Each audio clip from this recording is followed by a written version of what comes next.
Hello students. In the today's class we are going to discuss about the one more important topic of advanced Java, that is servlets. To understand the servlets better, we should have some basic idea about the web browsers and also all servers, how they are going to cooperate to provide the content to the users. For that we are taking one example of static web pages. Let us consider it. First, user enters a uniform resource locator into a browsers. ಮೊದಲಿಗೆ ಏನು ಮಾಡ್ತಾನೆ user ಅಂತಂದರೆ ಇಲ್ಲಿ URL ಅಲ್ಲಿ ಅಂದರೆ ನೀವು ಏನಾದರೂ web pages ಒಳಗಡೆ ವರ್ಕ್ ಮಾಡ್ತಿದ್ರಿ ಅಂದರೆ www.google.com ಅಂತ ಹೊಡಿತೀರಿ. That we treated as URL ಅಂತ ಕರಿತೀವಿ. The browser generates as HTTP request to the appropriate web servers. ನೀವು ಯಾವಾಗ URL ಒಳಗಡೆ ವೆಬ್ ಟೈಪ್ ಮಾಡ್ತೀರಾ ಆವಾಗ ಅದು ಬ್ರೌಸರು ರಿಕ್ವೆಸ್ಟ್ ಮಾಡ್ಕೊಳ್ಳುತ್ತೆ with the help of HTTP, that is hypertext transfer protocol ಮೂಲಕ ರಿಕ್ವೆಸ್ಟ್ ಮಾಡ್ಕೊಳ್ಳುತ್ತೆ ವೆಬ್ ಸರ್ವರ್ಗೆ ಯಾವ ಪೇಜ್ ನಮ್ಗೆ ಬೇಕಾಗಿದೆ ಅಂಥೇಳಿ. Web server maps this request to the specific file. ಈ ಫೈಲನ್ನು ನೀವೇನು ರಿಕ್ವೆಸ್ಟ್ ಕಳಿಸಿದ್ದೀರಾ ಅದಕ್ಕೆ ಮ್ಯಾಪ್ ಮಾಡಿ ನೋಡುತ್ತೆ server. The file is return in HTTP response to the browser. ಅದೇ ರೀತಿ ಒಳಗಡೆ ಆ್ಯಸ್ ಎ ರೆಸ್ಪಾನ್ಸ್ ಆಗಿ ಸರ್ವರ್ದಿಂದ ಅದು ರೆಸ್ಪಾನ್ಸ್ ಆಗಿ ಬರುತ್ತೆ. The HTTP header in the response indicates the type of the content. HTTP header ಏನು ಮಾಡುತ್ತೆ, ಅದು ಏನು ರೆಸ್ಪಾನ್ಸ್ ಬಂದಿದೆ ಆ್ಯಸ್ ಎ ಕಂಟೆಂಟ್ ಆಗಿ ನಿಮಗೆ ಪ್ರೊಡ್ಯೂಸ್ ಮಾಡುತ್ತೆ ಹೆಡರು ಅಂತ ಹೇಳ್ತಾ ಇದ್ದಾರೆ. Then the multipurpose internet mail extension MIME are use for this purpose. ಇಲ್ಲಿ MIME ಅನ್ನುವಂಥ ಒಂದು ಪ್ರೋಟೋಕಾಲ್ ಯೂಸ್ ಆಗುತ್ತೆ ಅಂತ ಹೇಳಿಕತ್ತಾರೆ. ಅಂದರೆ ಸರ್ವ್ಲೆಟ್ಸನ್ನು ಅರ್ಥ ಮಾಡ್ಕೊಳ್ಳಿಕ್ಕೆ ನಮಗೆ ಬ್ರೌಸರ್ ಅಂದ್ರೇನು, ಆಮೇಲೆ ಬ್ರೌಸರ್ ಮೂಲಕ ನಾವು ಯಾವಾಗ ರಿಕ್ವೆಸ್ಟ್ ಕಳಿಸ್ತೀವಿ ಸರ್ವರ್ ಯಾವ ರೀತಿ ಒಳಗಡೆ ಇನ್ಫಾರ್ಮೇಷನ್ ಕಳಿಸುತ್ತೆ ಅಂತ ಗೊತ್ತಿರಬೇಕು ಅಂಥೇಳಿ ಒಂದು ಸ್ಟ್ಯಾಟಿಕ್ ಪೇಜದ ಒಂದು ಎಕ್ಸಾಂಪಲ್ ತೊಗೊಂಡಿದ್ದಾರೆ. ಆ ಸ್ಟ್ಯಾಟಿಕ್ ಪೇಜ್ ಎಕ್ಸಾಮ್ ಒಳಗೆ ಏನು ಹೇಳಿಕತ್ತಾರೆ ಅಂದರೆ, ನಾವು URLನ ಟೈಪ್ ಮಾಡ್ತೀವಿ, ಆಮೇಲೆ ಸರ್ವರ್ಗೆ ರಿಕ್ವೆಸ್ಟ್ ಕಳಿಸ್ತೀವಿ ಮೂಲಕ HTTP ರಿಕ್ವೆಸ್ಟ್ ಮೂಲಕ. ಸರ್ವರ್ ಆ ರಿಕ್ವೆಸ್ಟನ್ನು ಮ್ಯಾಪ್ ಮಾಡುತ್ತೆ, ನನ್ನ ಹತ್ರ ಇದೇನೇ ಇಲ್ಲ ಅಂತ ಚೆಕ್ ಮಾಡುತ್ತೆ. ಇತ್ತು ಅಂದರೆ HTTP ರೆಸ್ಪಾನ್ಸ್ ಒಳಗಡೆ ನಿಮಗೆ ಕಳಿಸುತ್ತೆ. HTTP ಹೆಡರ್ ಅದನ್ನು ನಿಮ್ಗೆ ಕಂಟೆಂಟಾಗಿ ಪ್ರೊಡ್ಯೂಸ್ ಮಾಡುತ್ತೆ. ಇವೆಲ್ಲ ಕೆಲಸ ಮಾಡಲಿಕ್ಕೆ ಸ್ಟ್ಯಾಟಿಕ್ ವೆಬ್ ಪೇಜ್ ಒಳಗಡೆ ಒಂದು ಪ್ರೋಟೋಕಾಲ್ ಇದೆ. ಆ ಪ್ರೋಟೋಕಾಲಿಗೆ MIME ಅಂತ ಕರಿತೀವಿ, that is multipurpose internet mail extension. ಇಷ್ಟು ಬೇಸಿಕ್ ಐಡಿಯಾ ಇದ್ದರೆ ನಮಗೆ ಸರ್ವ್ಲೆಟ್ಸ್ ತಿಳ್ಕೊಳ್ಳಿಕ್ಕೆ ಸರಳ ಆಗುತ್ತೆ ಅಂತ ನಾವು ಒಂದು ಸ್ವಲ್ಪ ಬೇಸಿಕನ್ನು ತಿಳ್ಕೊಂಡ್ವಿ. ಈಗ ನಾವು ಒಂದು ಎಕ್ಸಾಂಪಲ್ ತಗೊಳ್ಳೋ ಪ್ರಯತ್ನ ಪಡ್ತಾ ಇದ್ದೀವಿ. Let us understand, consider that we have a dynamic content. Assumption ಮಾಡ್ಕೊಳ್ಳೋಣ, ಈಗ ಸ್ಟ್ಯಾಟಿಕ್ ಇಲ್ಲ, ನಮ್ಮ ಹತ್ರ ಒಂದು ಡೈನಮಿಕ್ ವೆಬ್ ಪೇಜ್ ಇದೆ ಅಂತ ಹೇಳಿ. Assume that an online store uses a database to store information about its business. ಒಂದು ಅಸಂಪ್ಷನ್ ಮಾಡಿಕೊಡ್ರಿ, ನಿಮ್ಮದೊಂದು ಆನ್ಲೈನ್ ಸ್ಟೋರ್ ಇದೆ, ಒಂದು ಡಾಟಾಬೇಸನ್ನು ಮೇಂಟೈನ್ ಮಾಡಲಿಕ್ಕತ್ತದ, ಇನ್ಫಾರ್ಮೇಷನನ್ನು ಅವ್ನ ಬಿಸ್ನೆಸ್ಸದ ಇನ್ಫಾರ್ಮೇಷನನ್ನು ಮೇಂಟೈನ್ ಮಾಡಲಿಕ್ಕತ್ತದ. This would include items for sales, price, availabilities, orders and so forth. ಈ ಇನ್ಫಾರ್ಮೇಷನ್ ಏನೆಲ್ಲ ಕಂಟೈನ್ ಮಾಡಿರುತ್ತೆ ಅಂದರೆ, ನೀವೇನು ಸೇಲ್ ಮಾಡಲಿಕ್ಕತ್ತೀರಿ, ಅದರ ಪ್ರೈಸ್ ಏನಿದೆ ಅಥವಾ ಅವೈಲೇಬಿಲಿಟಿ ಏನಿದೆ, ಆರ್ಡರ್ಸ್ ಏನಿದೆ, ಎಲ್ಲನೂ ಇನ್ಫಾರ್ಮೇಷನ್ ಹೊಂದಿದೆ ಅಂತ ಹೇಳ್ತೀವಿ. It wishes to make this information accessible to the customer via web pages. ಅವ್ರು ಏನು ಮಾಡ್ಲಿಕ್ಕತ್ತಾರೆ ಅಂದರೆ ವಿಚಾರ ಮಾಡ್ಲಿಕ್ಕತ್ತಾರೆ ಅಥವಾ ಅವ್ರು ವಿಶ್ ಮಾಡ್ತಾರೆ ಏನು ರೀತಿ ಅಂತಂದರೆ, ಇವೆಲ್ಲನೂ ಕಸ್ಟಮರಿಗೆ ವೆಬ್ ಪೇಜಸ್ ಮೂಲಕ ಇನ್ಫಾರ್ಮೇಷನ್ ಕೊಡಲಿ ಅಂಥೇಳಿ. The content of those web pages must be dynamically generated to reflect the latest information in the databases. ನಾವು ಇದನ್ನು ವೆಬ್ ಪೇಜ್ ಮೂಲಕ ರಿಪ್ರೆಸೆಂಟ್ ಮಾಡಬೇಕು, ಇದನ್ನೆಲ್ಲ ಇನ್ಫಾರ್ಮೇಷನನ್ನು ಕೊಡಬೇಕು ಅಂದ್ಕೊಂಡಿದ್ವಿ ಅಂದರೆ ಅದು ಡೈನಮಿಕಲಿ ಅಂದರೆ ಆಟೋಮೆಟಿಕಲಿ ಚೇಂಜ್ ಆಗ್ತಾ ಇರಬೇಕು. ಯಾವುದು ಪರ್ಚೇಸ್ ಆಯಿತು ಅಥವಾ ಸೇಲ್ ಆಯಿತು ಅಂದರೆ ಆ ಸೇಲ್ಸ್ ಒಳಗಡೆ, ಅಥವಾ ಪರ್ಚೇಸ್ ಆದರೆ ಪರ್ಚೇಸ್ ಒಳಗಡೆ, ಪ್ರೈಸ್ ಒಳಗಡೆ ಚೇಂಜಸ್ ಆದರೆ ಅದರೆಲ್ಲ ಕೂಡ ವೆಬ್ ಪೇಜ್ ಒಳಗೆ ಇಂಟಿಮೇಟ್ ಆಗಬೇಕು, ತೋರಿಸಬೇಕು ಅಂತ ಹೇಳ್ತೀವಿ ನಾವು. In the earlier days of web pages it uses the common gateway interfaces. ಮೊದಲೆಲ್ಲ ಈ ರೀತಿ ಡೈನಮಿಕ್ ವೆಬ್ ಪೇಜಸ್ ಮಾಡಲಿಕ್ಕೆ ಕಾಮನ್ ಗೇಟ್ವೇ ಇಂಟರ್ಫೇಸಸನ್ನು ಯೂಸ್ ಮಾಡ್ತಾಯಿದ್ರು, CGIನ ಯೂಸ್ ಮಾಡ್ತಾಯಿದ್ರು ಅಂತ ಹೇಳ್ತೀವಿ. CGI ಅಂದರೆ ಏನು ಅಂತ ತಿಳ್ಕೊಳ್ಳೋಣಂತ. CGI means common gateway interfaces. In the early days of web, a server could dynamically construct a page by creating a separate process to handle each client request. ಮೊದಲಿಗೆ web pages ಮೊದಲನೇ ದಿನಗಳಲ್ಲಿ ಏನು ಮಾಡ್ತಾಯಿದ್ರು ಅಂದರೆ, ಡೈನಮಿಕಲಿ ಅದನ್ನು ರಿಪ್ರೆಸೆಂಟ್ ಮಾಡಲಿಕ್ಕೆ ಎಷ್ಟು ಜನ ರಿಕ್ವೆಸ್ಟ್ ಮಾಡ್ಕೋತಾರೆ, ಯಾರ್ಯಾರು ಕ್ಲೈಂಟ್ ರಿಕ್ವೆಸ್ಟ್ ಮಾಡ್ಕೋತಾರೆ, ಎಲ್ಲ ಕ್ಲೈಂಟ್ಗಳಿಗೂ ಸಪ್ರೇಟ್ ಪ್ರಾಸೆಸ್ ಆಗಿ ಟ್ರೀಟ್ ಮಾಡ್ತಾಯಿತ್ತು. The process would open a connection to one or more databases in order to obtain the necessary information. The process would open a connection, once connection ಅದಕ್ಕೆ, ಯಾಕಂದರೆ server ಜೊತೆ ನಾನು connect ಮಾಡಿಕೊಂಡು ಸರ್ವರ್ದಿಂದ ಡಾಟಾಬೇಸ್ದಿಂದ ತಗೋಬೇಕು ಅಂದರೆ ಒನ್ ಆರ್ ಮೋರ್ ಟೈಮ್ ಡಾಟಾಬೇಸಿಗೆ connect ಮಾಡಬೇಕಾಗ್ತಾಯಿತ್ತು. ಎಷ್ಟು ಸಲ ಕ್ಲೈಂಟ್ ಬರುತ್ತೆ ಅಷ್ಟು ಸಲ ಕನೆಕ್ಟ್ ಮಾಡಿಕೊಂಡು ಇನ್ಫಾರ್ಮೇಷನ್ ಕೊಡಬೇಕಾಗ್ತಾಯಿತ್ತು. It communicated with the web server via an interface called as common gateway interfaces. ಇವೆಲ್ಲ ಕೆಲಸ ಮಾಡಲಿಕ್ಕೆ ಒಂದು ಮೀಡಿಯೇಟ್ರಾಗಿ ವರ್ಕ್ ಆಗ್ತಾಯಿತ್ತು. ಅದಕ್ಕೆ ನಾವೇನಂತ ಕರಿತೀವಿ, ಕಾಮನ್ ಗೇಟ್ವೇ ಇಂಟರ್ಫೇಸಸ್ ಅಂತ ಕರಿತೀವಿ. So common gateway interfaces is use to dynamic content to the user. Common gateway CGI ಎದಕ್ಕೆ ಯೂಸ್ ಆಗ್ತಾ ಇತ್ತು ಅಂತ ಹೇಳಿಗತ್ತಾರ ಅವರು, ನಿಮಗೆ ಡೈನಮಿಕಲಿ ಇನ್ಫಾರ್ಮೇಷನನ್ನು ಕೊಡಲಿಕ್ಕೆ ಯೂಸ್ ಆಗ್ತಾ ಇತ್ತು. CGI is use to execute a program that reside in a server to process the data or access the data bases to produce the relevant dynamic content. ಇವೆಲ್ಲ ಪ್ರೋಗ್ರಾಮ್ಗಳು ಎಕ್ಸಿಕ್ಯೂಟ್ ಆಗ್ತಾ ಇದ್ವು, ಎಕ್ಸಿಕ್ಯೂಟ್ ಆಗಿ ಸರ್ವರ್ದಾಗಿರುವಂಥ ಈ ಪ್ರೋಗ್ರಾಮ್ ಎಕ್ಸಿಕ್ಯೂಟ್ ಆಗಿ ಡಾಟಾನ process ಮಾಡ್ತಾ ಇತ್ತು, ಆಮೇಲೆ ನಿಮಗೆ ಬೇಕಾಗಿರೋಂಥ ಇನ್ಫಾರ್ಮೇಷನನ್ನು ಕೊಡ್ತಾ ಇತ್ತು ಅಂತ ಹೇಳ್ತೀವಿ.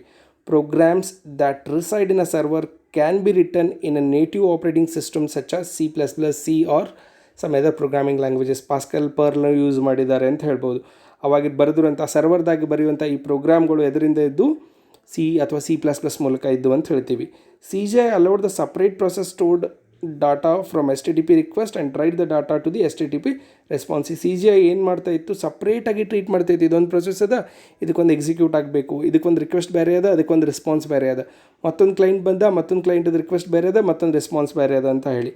ಅ variety of different languages are use to build a CGI programmes.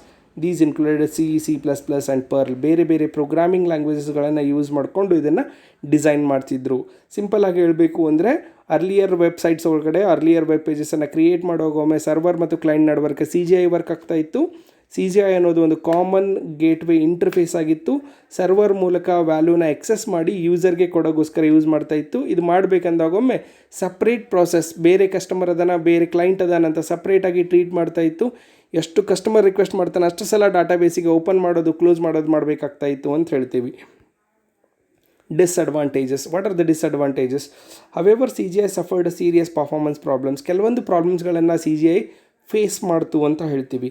For each request CGI server receives it creates A new operating processes. ನಾನು ಆಗಲೇ ಹೇಳಿದಾಗೆ ಪ್ರತಿಯೊಂದು ಕ್ಲೈಂಟಿಗೂ ಒಂದೊಂದು ರಿಕ್ವೆಸ್ಟನ್ನು ಕೊಡಬೇಕಾಗ್ತಾ ಇತ್ತು.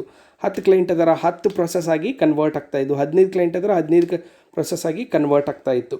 It was expensive in terms of processors and memory resources to create a separate process for each client request.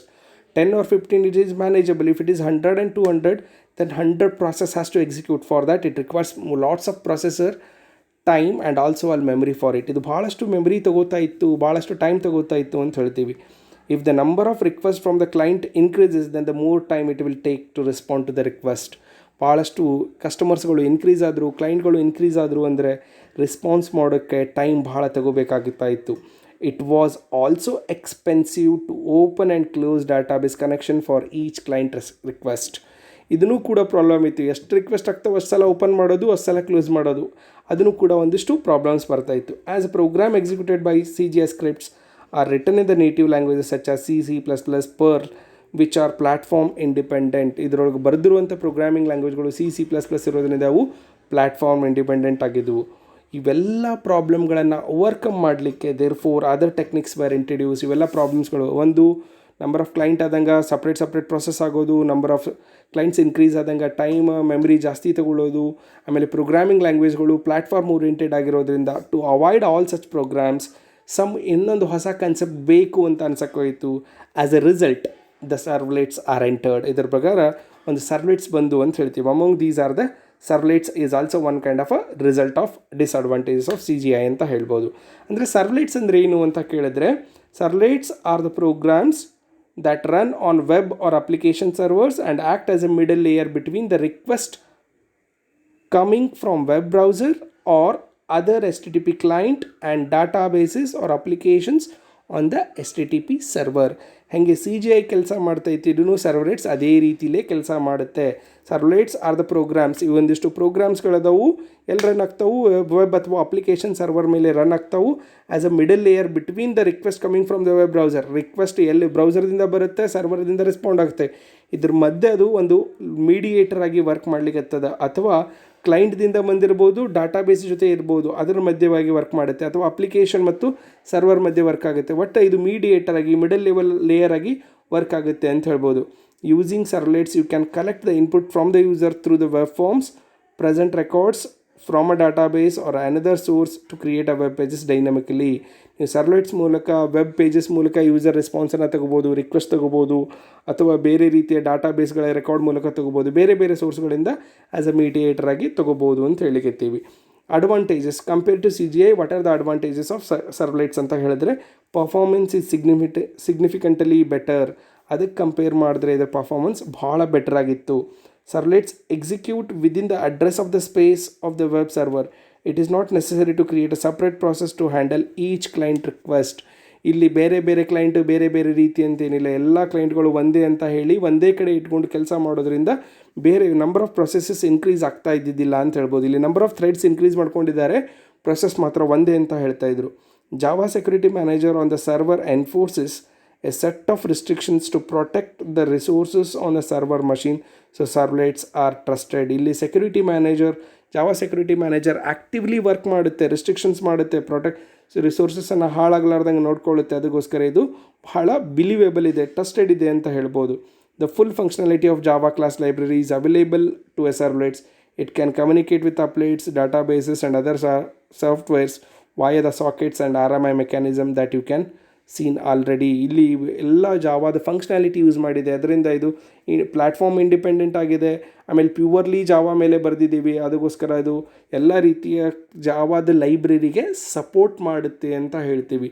The difference between servlets and CGI ಅಂತ ಕೇಳಿದ್ರೆ ಹೇಳಬೇಕಾದ್ರೆ, ಇದು CGI ಅನ್ನೋದು ಪ್ಲ್ಯಾಟ್ಫಾರ್ಮ್ ಡಿಪೆಂಡೆಂಟ್ ಇದ್ದರೆ, ಸರ್ವ್ಲೆಟ್ಸ್ ಅನ್ನೋದು ಪ್ಲ್ಯಾಟ್ಫಾರ್ಮ್ ಇಂಡಿಪೆಂಡೆಂಟ್ ಇದೆ. ಇಲ್ಲಿ ಜಾವಾ ಪ್ರೋಗ್ರಾಮಿಂಗ್ ಲ್ಯಾಂಗ್ವೇಜ್ ಯೂಸ್ ಮಾಡ್ತಾರೆ ಸರ್ವ್ಲೆಟ್ಸ್ನಲ್ಲಿ, ಅಲ್ಲಿ CGIನಲ್ಲಿ C++, ಪರ್ ಅನ್ನೋ ಪ್ರೋಗ್ರಾಮಿಂಗ್ ಲ್ಯಾಂಗ್ವೇಜಸನ್ನು ಯೂಸ್ ಮಾಡ್ತಾರೆ.